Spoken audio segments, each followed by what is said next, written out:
Selamat siang, Bapak dan Ibu dan teman-teman. Pada hari ini kami akan mempresentasikan tentang ide bisnis kami yaitu layanan drone.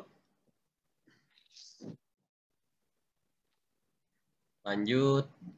Jadi nama perusahaan kami adalah Drone Struction Tech dan kami berbasis Jakarta. Kami membuka layanan drone untuk membantu pekerjaan klien dalam tracking, inspeksi lapangan dan manajemen proyek agar hasilnya lebih baik, cepat dan akurat.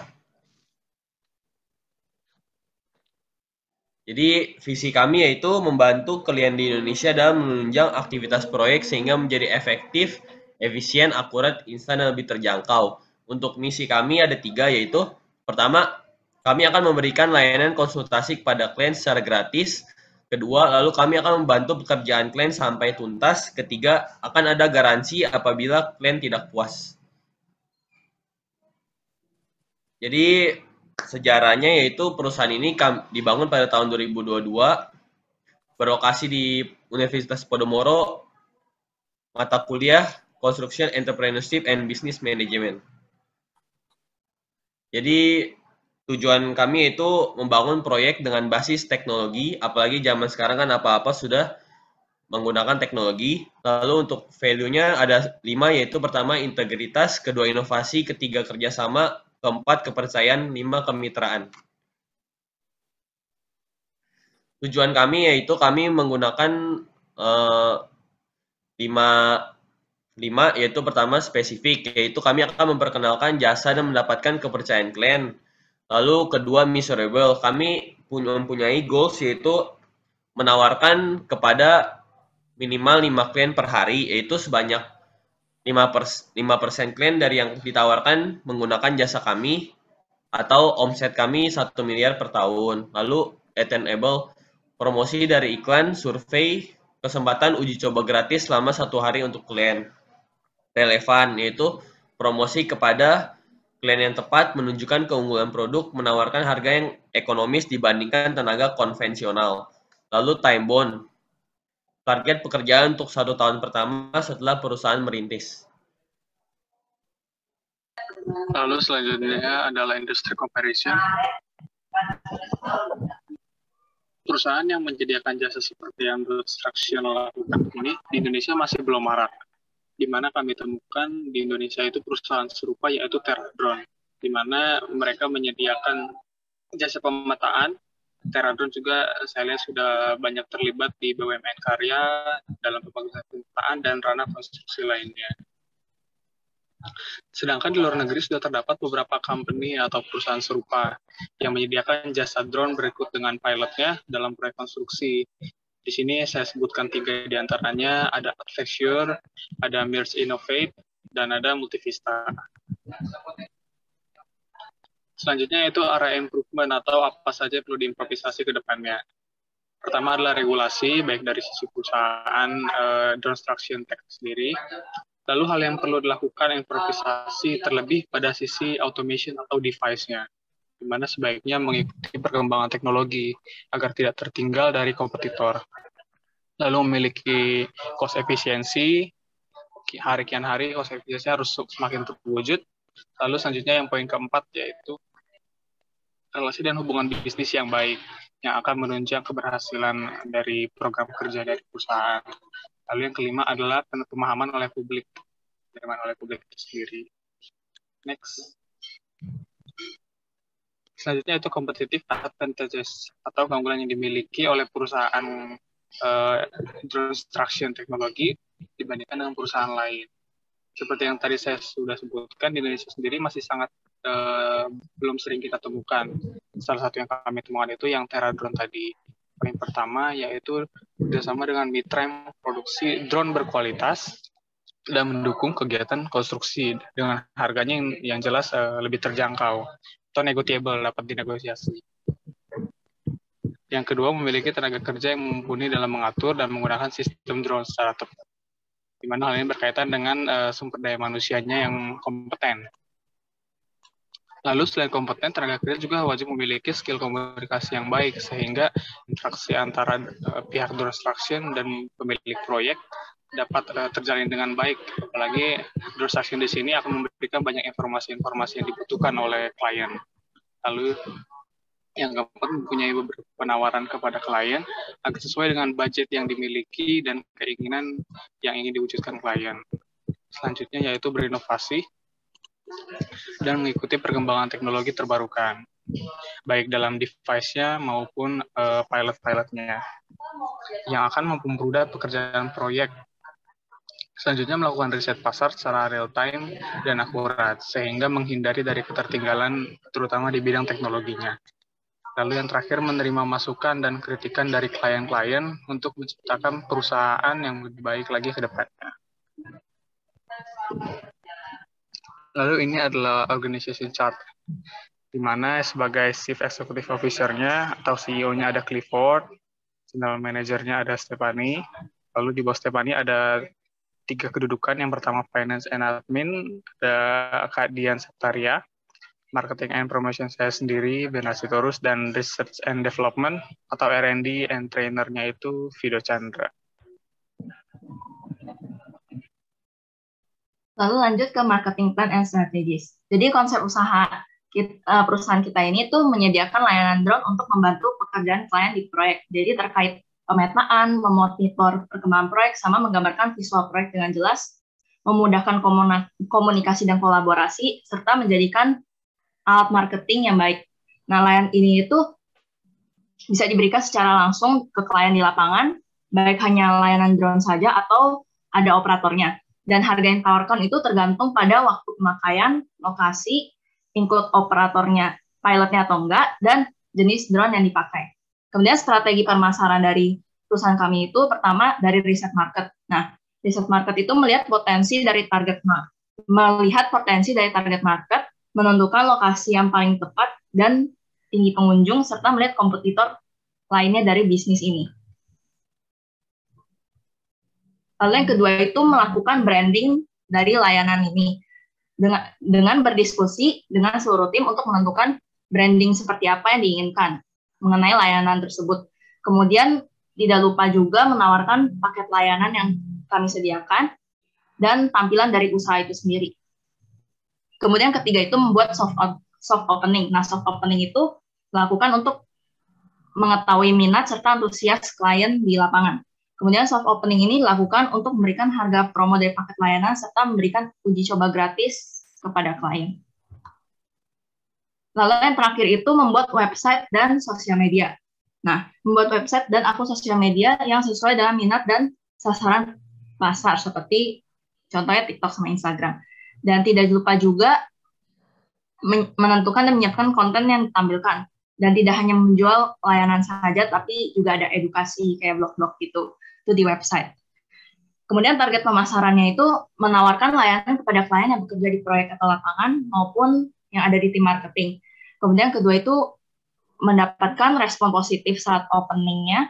Dan yang ketiga itu menawarkan kepada kurang lebih 5 klien per hari. Dan sebanyak 5% klien yang ditawarkan itu jadi menggunakan jasa kami dan atau omset mencapai 1 miliar untuk 1 tahun pertama. Kemudian ini budgeting dan estimating. Nah, ini biaya produksinya. Jadi biaya produksi itu ada termasuk biaya drone yang kami rencanakan itu sekitar 10 drone dan kemudian ada sistemnya juga. Lalu biaya R&D, Research and Development, itu buat kayak misalnya ada teknologi terbarukan, nah itu buat Research and Development-nya. Terus kemudian biaya promotion, itu biaya promotion baik dari sosial media, website, sama datang langsung ke lapangan. Kemudian keempat itu ada gaji pegawai. Gaji pegawai itu baik dari tim internal maupun dari outsourcing. Kemudian yang kelima itu biaya pemeliharaan, untuk drone-nya gitu. Kemudian yang terakhir itu adalah biaya lain-lain. Biaya lain-lain ini termasuk misalnya makanan, ada transport, listrik, air, dan biaya sewa gedung. Dan ini total biaya tahunan untuk 1 tahun pertama. Lalu ini pricing strategisnya, jadi dibuka dengan paket harian gitu. Jadi ada paket 1 hari, paket 7 hari, dan paket 30 hari. Jadi semakin nyewa hariannya makin banyak, jadi makin lebih murah. Dan operatornya itu sebenarnya udah include operator.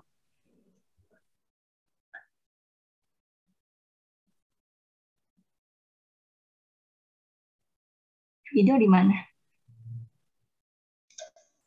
Oke, selanjutnya SWOT-nya yang pertama ada strength. Strength-nya itu drone memudahkan owner dan konsultan dalam melakukan pengawasan baik terhadap progres pekerjaan, mutu dari pekerjaan yang dilakukan, dan penerapan safety di lapangan. Yang kedua ada weaknesses, itu pelatihan perlu dijalankan secara massal bagi pihak yang akan terlibat dalam penggunaan teknologi dari drone instruction-nya ini. Hal ini menjadi kelemahan jika SDM tidak berkompeten dalam mendalami sistem kerja dari drone instruction. Ketiga ada opportunities, itu bisnis drone instruction-nya itu merupakan startup terbarukan yang menerapkan sistem modern sehingga menaikkan nilai sebuah proyek jika menggunakan teknologi modern di dalamnya. Yang keempat ada threats, itu penerapan teknologi dapat menjadi ancaman jika sistem pengamanan tidak dimaksimalkan. Sabotase dilakukan oleh pihak yang tidak bertanggung jawab yang akan menghambat kinerja alat dari drone instruction. Selanjutnya ini BMC dari kelompok kami. Yang pertama ada key partner, itu investor, cloud providers, hardware partners, ecosystem of industry leading tools and service. Key activities-nya data collection, data management, data interpretation, software development, third party integration, product development, IT operation, sales, dan marketing. Tiga ada value propositions, itu untuk membuat drone data ini bisa diakses di mana saja dan oleh siapapun. Kedua ada untuk mengotomasi drone ini dan bisa mengambil gambar 3D untuk bisnis. Selanjutnya customer relationship, trial, automation, mobile experience, collaboration, and admin tools, real-time data, analytics to make decisions. Customer segmentnya construction, agriculture atau pertanian, mining, developers, e-commerce, media and entertainment. Key resources-nya funding, data management, platform, cloud infrastructure, aerial data, engineers, IT architects, ecosystem of apps and third-party service, channelsnya website, App Store, Google Play, constructornya ada marketing, research and innovation, hardware, engineer with and specific knowledge, customer service. Nah, revenue streams-nya ini free explorer plan with unlimited flight, terus 500 foto per map-nya. Next. Sekian presentasi dari kelompok kami, terima kasih. Oke, terima kasih kelompok 2 ya. Drone instruction ya.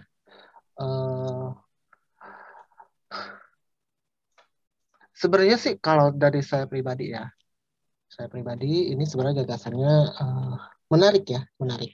Kenapa? Karena sebenarnya saya itu di tahun 10 tahun yang lalu lah ya kira-kira ya, tahun 2013, itu proyek saya itu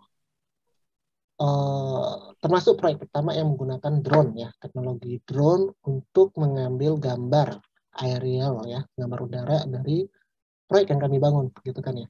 Dan itu menjadi something wah ya, apalagi itu proyeknya waktu itu bukan di Jakarta ya kan, di Balikpapan.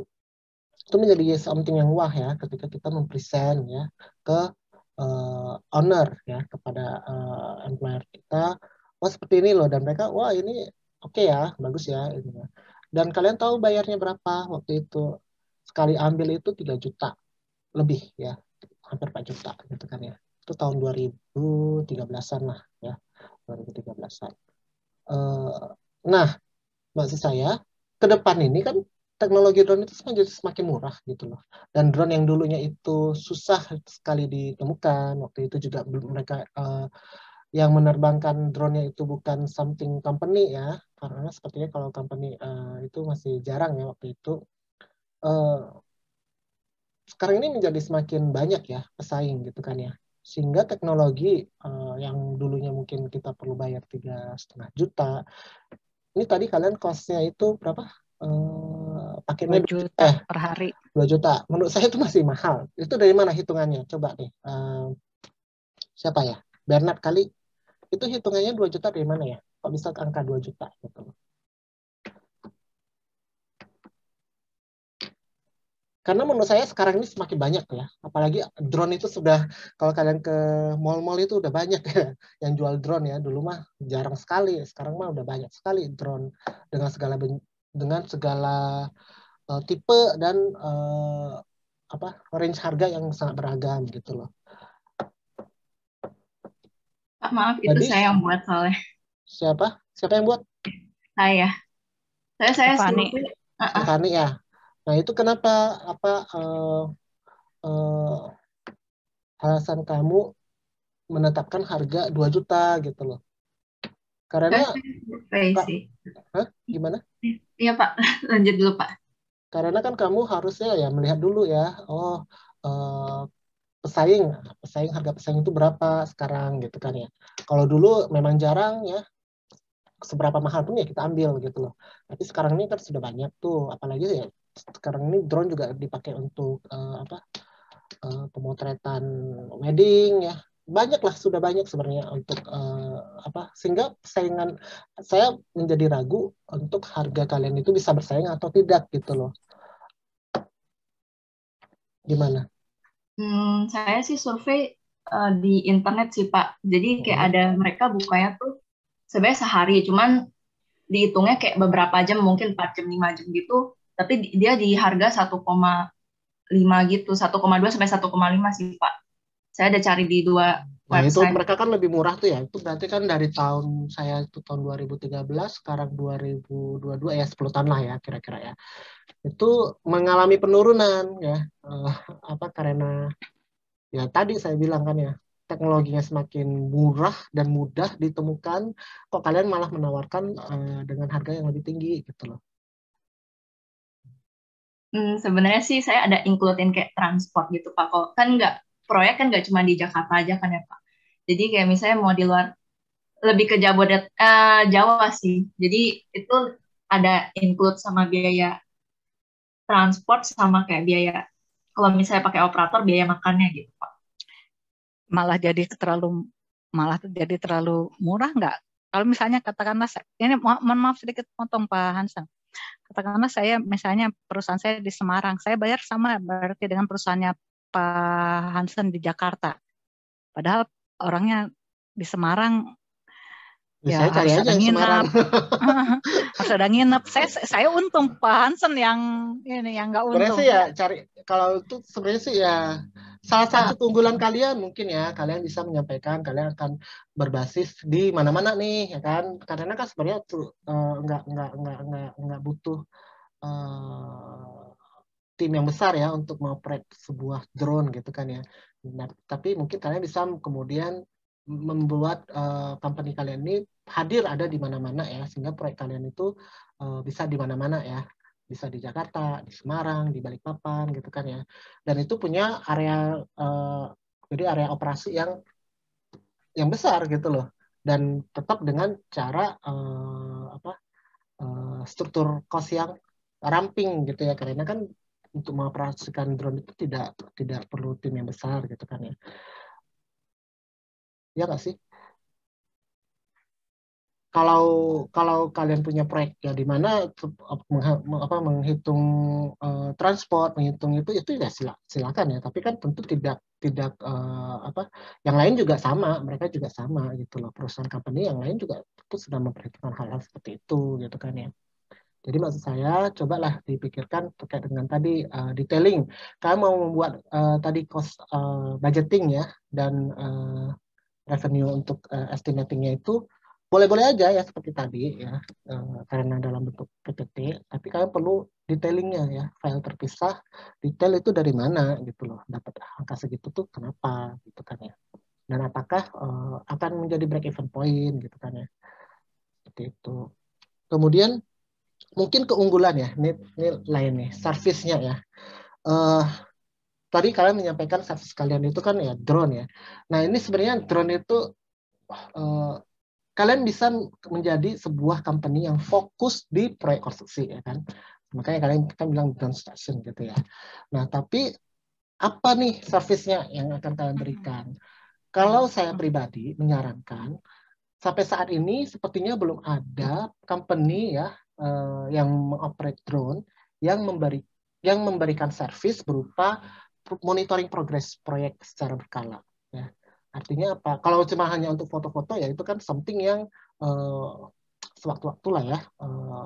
Oh mungkin sebulan sekali gitu kan ya, atau sebulan apa gitu ya. Atau pokoknya hanya per milestone misalnya diundang untuk mengambil foto ya. Itu juga cuma hanya 1 hari kan ngambil selesai. Tapi kalian bisa kemudian dengan memberikan penawaran ya. Tadi kan kalian ada paket 30 hari itu ya kan. Tapi katakanlah itu bukan paket 30 hari, tapi paket monitoring project ya. Karena monitoring project itu dengan teknologi drone itu bisa dilakukan gitu loh. Tapi jarang dan masih sepertinya belum ada company yang fokus untuk memberikan service berupa project monitoring ya, yang berkala ya kan. Kalian harus menampilkan ya, memberikan apa sih keunggulan dari monitoring proyek melalui drone ini ya kan. Oh, monitoringnya itu langsung real time ya, cepat sehingga membantu project manager untuk mengambil keputusan dengan lebih cepat. Tidak perlu ada orang yang harus inspect ke lapangan ya langsung, sehingga mungkin ya juga meminimalkan potensi accident lah ya, misalnya ya kejatuhan ya kan, jatuh dari ketinggian ya dan lain sebagainya, sehingga safety-nya menjadi lebih meningkat gitu kan ya. Nah itu poin-poin keunggulan dari penggunaan drone ya, memanfaatkan inovasi drone ini dalam hal project monitoring ya. Dan kemudian itu bisa kalian jual. Oh, Bapak proyek berapa nih? 6 bulan ya. Proyeknya 6 bulan, pakai deh ini kita katakanlah 3 bulan aja gitu ya. Kita akan kasih diskon. Tapi kemudian akan mendapatkan revenue yang streamnya revenue itu terus gitu loh selama itu gitu loh. Jadi tidak hanya sewaktu-waktu aja, per hari aja, sebulan cuma sekali diundang datang untuk foto. Jadi hanya 2 juta, 3 bulan 6 juta. Mending kalian menawarkan berupa project monitoring yang berkala ya, yang berkala. Kalian tempatkan dengan 1 orang di proyek juga murah gitu ya. Tapi ya kalian akan mendapatkan revenue yang lebih gitu ya dari 1 proyek dibandingkan hanya package one day ya, package one day. Nah, karena apa? Karena untuk dapat channel ya, network untuk proyek itu kan susah ya, ya nggak? Daripada kalian promote banyak ya, marketingnya banyak ke harus mending kalian ambil yang memang sudah ada proyek yang bisa kalian genggam, tapi kalian menawarkan supaya jangkanya lebih lama gitu loh, sehingga stream kalian lebih panjang seperti itu. Mungkin itu sih, mungkin bisa ditambah dengan Bu Susi ya, silakan Bu Susi. Ya, benar ya. Sebenarnya yang tadi yang saya lihat itu dari presentasi coba disebutkan.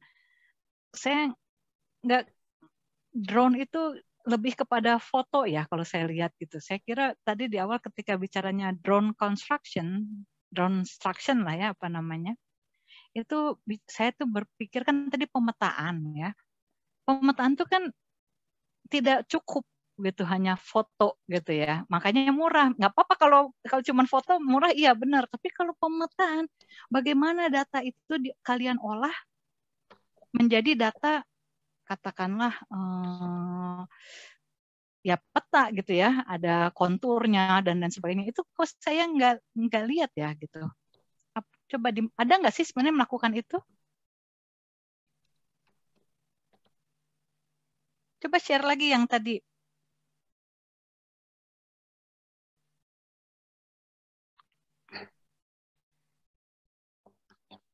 Coba ke depan, kayaknya tuh bicara ada pemetaan, saya lihat tadi ya, tapi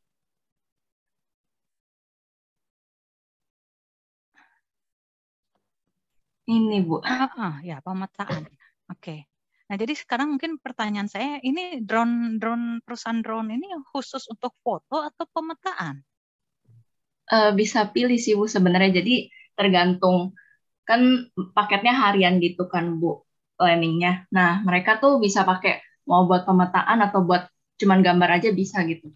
Kalau tadi yang kalau kayak yang disampaikan oleh Pak Hansen itu seakan-akan cuman gambar ya. Kalau saya nangkapnya, mungkin saya salah, tapi saya nangkapnya gambar. Karena kalau kita bicara pemetaan, kita kan drone yang pakai sensor untuk mengetahui ketinggian. Beda lagi tuh bicaranya. Biayanya menurut saya beda lagi tuh. Iya Dan benar. kalau Beda kita jenis lihat dari tipenya. struktur organisasinya, nggak ada di dalam struktur organisasi bicara itu.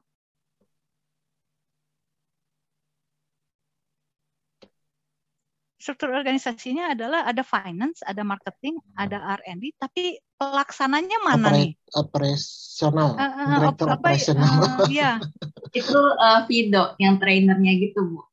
Nah, kan terus dia R&D. enggak, Bukan, Bu. ya, kalau ada proyek siapa yang pegang?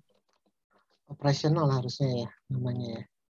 Iya, kalau ada proyek siapa yang pegang? Stefani pegang. Apa bedanya Stefani dengan Clifford? Clifford lebih tinggi. Iya, cuman gitu doang gitu. Tapi dari sisi organisasi nggak kelihatan siapa yang mengerjakan yang day to day bekerjanya. Pokoknya ada nih yang ngurusin duit nih, ada yang ngurusin marketing. Ya, marketing kan cuma supaya perusahaannya laku ya, perasaan saya. R&D supaya perusahaannya berkembang. Tapi yang ini nggak ada yang ngerjain apinya gitu loh perusahaan ini. Nggak dimasukin sih, Bu. Jadi sebenarnya rencananya mau kayak outsourcing gitu, Bu. Lah, lalu kalian apa? Nah, yang bertanggung jawab siapa? Yang bertanggung jawab siapa? Kalian apa? Cuman ya ngapain perlu kalau cuman outsourcing mah kita 2 orang aja cukup kali gitu. Kan enggak. Planningnya kayak Gojek gitu, Bu. Ya nggak bisa. Kamu kontrolnya di mana? Ini kan membutuhkan keahlian. Dan ketika kita bicara pemetaan, secara pembiayaan akan berbeda. Dari sisi tarif ya, dia akan berbeda. Karena data itu harus kamu olah. Nggak ada di sini yang mengolah data. Dari sensor itu kemudian mau diolah datanya, akhirnya jadilah sebuah peta. Oh, nanti di sini akan dibangun sesuatu, misalnya infrastruktur, katakanlah apa. Iya bener, Bu, kurang. Iya, karena menurut saya itu kurang kayaknya. Dan kalau kita lihat di slide-slide-nya tuh banyak bicara tentang marketing terus gitu. Ini marketing dan marketing. Loh, kok jadi banyak marketing sih? Saya salah atau benar? Saya kurang tahu, tapi saya dari tadi kok ngeliatin lebih bicara marketing. Construction-nya nggak bicara gitu loh maksud saya. Padahal tadi kalau katakanlah mau menggunakan drone untuk sensor, melihat kontur. Nah, itu baru kita bicara konstruksi. Atau seperti tadi Pak Hansen bilang, untuk melihat kemajuan proyek, itu kita bicara konstruksi. Kalau ini kita namanya construction, tapi drone-nya tidak berfungsi dalam konteks konstruksi kalau saya lihat. Gitu. Baik, Bu. Ya, salah nah, itu kurang di situ. Jadi itu menurut saya kekurangannya tadi sama di organisasi ya. Organisasinya kurang aqua, Bu. Hah? Kurang fokus. Kurang fokus nih. Minum aqua katanya supaya fokus. Ya, gitu. Ini menurut saya kekurangan-kekurangan ini dilihatlah ya. Dan SWOT juga tadi ya. SWOT itu tidak berhenti pada keberadaan SWOT, tapi apa artinya di balik SWOT itu gitu. Ya. Itu yang harus ditambahkan menurut saya. Oke. Jadi lebih ke nonjolin keunggulan gitu ya, Bu ya? Bukan, ada strength, ada weakness. So apa yang dia lakukan untuk mengatasi weakness? Kita punya strength nih, tapi kita ada weakness. Bagaimana mengatasi mengatasi weakness itu? Gitu. Kita punya strength nih, lalu ada threat. Gimana kita mengatasi threat? Sebenarnya kan gitu analisis SWOT itu. Opportunity kita punya, tapi kita punya weakness. Nah, gimana supaya opportunity itu membantu untuk mengurangi weakness? Sebenarnya kan SWOT itu gitu, muter nih sebenarnya. Ya. Baik, Bu.